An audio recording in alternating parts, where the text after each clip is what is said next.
समुद्र किनारे खड़े मैनग्रोव सिर्फ पेड़ नहीं, प्रकृति की सबसे मजबूत ढाल है और गुजरात जो भारत के कुल मैनग्रोव क्षेत्र का लगभग 23.66% संभाले हुए है, इन्हें संरक्षित करने को अपनी बड़ी प्राथमिकताओं में शामिल कर चुका है।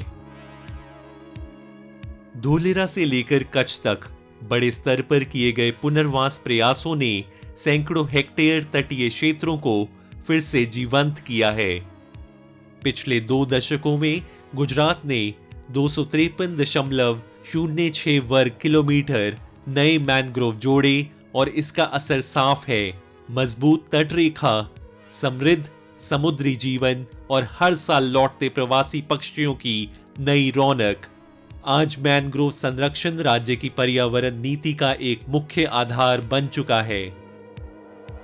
ગુજરાતની અંદર છેલ્લા 5 વર્ષની અંદર 3500 થી પણ વધારે હેક્ટરની અંદર મેંગ્રુવનું વાવેતર કરવામાં આવ્યું છે અને એના કારણે જે દરિયાનું ધોવાણ થતું હોય છે એ ઘણા અંશે કંટ્રોલમાં છે અત્યારે।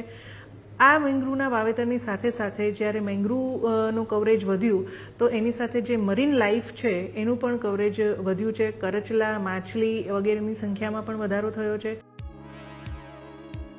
गुजरात का मॉडल सिर्फ पौधे लगाने तक सीमित नहीं है, यह विज्ञान, समुदाय और उद्योगों की साझेदारी पर टिका है। वन विभाग स्थानीय गांवों और उद्योगों के साथ मिलकर लोगों को प्रशिक्षित करता है। कहाँ रोपण होगा, कौन सी प्रजाति मजबूत है और नए पौधों को चराई से कैसे बचाया जाए। यही सामुदायिक मॉडल यह सुनिश्चित करता है कि मैनग्रोव सिर्फ उगे नहीं बल्कि घने हों, जीवित रहे और तट को बचाएं। राज्य के ये प्रयास केंद्र सरकार की मिष्टी योजना से भी पूरी तरह मेल खाते हैं।